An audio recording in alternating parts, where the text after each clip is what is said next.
শিবকে কি ছিন্ন ভিন্ন করে দিয়ে, ঠিক আছে, বুঝেছেন? তার আগে হিরণ্যাক্ষকে বধ করেছিলেন ভগবান বরাহ অবতারে।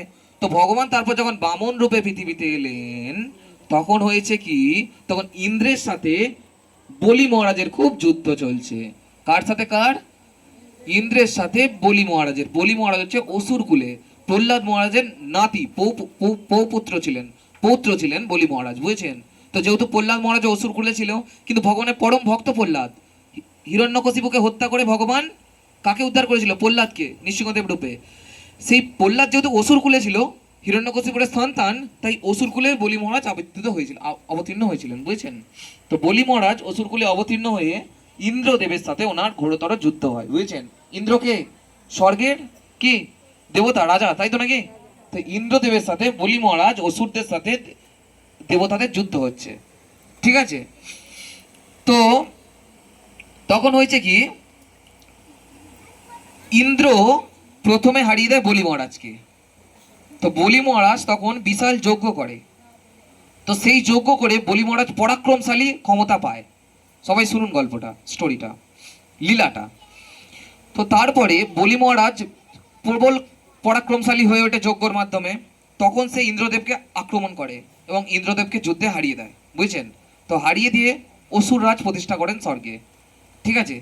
স্বর্গের রাজা ইন্দ্রকে পরাজিত করে ইন্দ্রের সিংহাসন দখল করে নেয়। কে দখল করে নেয়? অসুররাজ বলি ইন্দ্রের আসন দখল করে নেয়। তো দখল করে নেওয়ার পর তখন ইন্দ্রদেব ভয়ে সন্ত্রস্ত হয়ে গেছে যে মানে দেবতাদের হারিয়ে দিচ্ছে অসুররা, তখন তো সমস্যা। তো ইন্দ্রদেব তখন ভগবান বিষ্ণুর কাছে গেছে।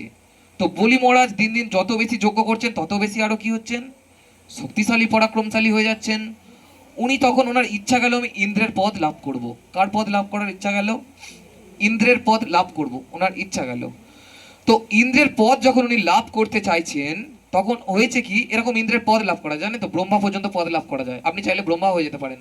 আপনারা যে কেউ ব্রহ্মা হতে চান, কেউ হয়ে যেতে পারবেন, বুঝেছেন? বলছে পৃথিবী থেকে ব্রহ্মলোক পর্যন্ত সবাই চেঞ্জ হয়ে যায়, ব্রহ্মাও চেঞ্জ হয়ে যায়, বুঝেছেন?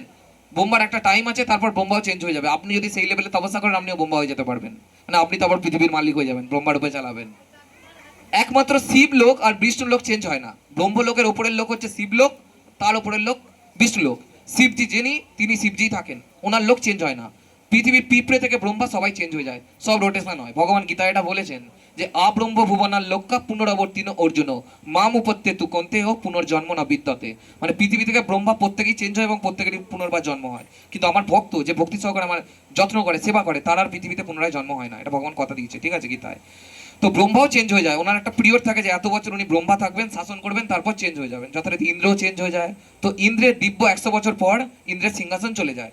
মানে আমাদের লোকগত 100 বছর নয়, ব্রহ্মারও নয়, ও কোটি কোটি কোটি কোটি বিলিয়ন বছর হলে ব্রহ্মার তুলনায় তবে আমাদের, বুঝেছেন? ওনার 100 বছর মানে আমাদের কোটি কোটি কোটি কোটি বছর। তো অত বছর ব্রহ্মার হিসেব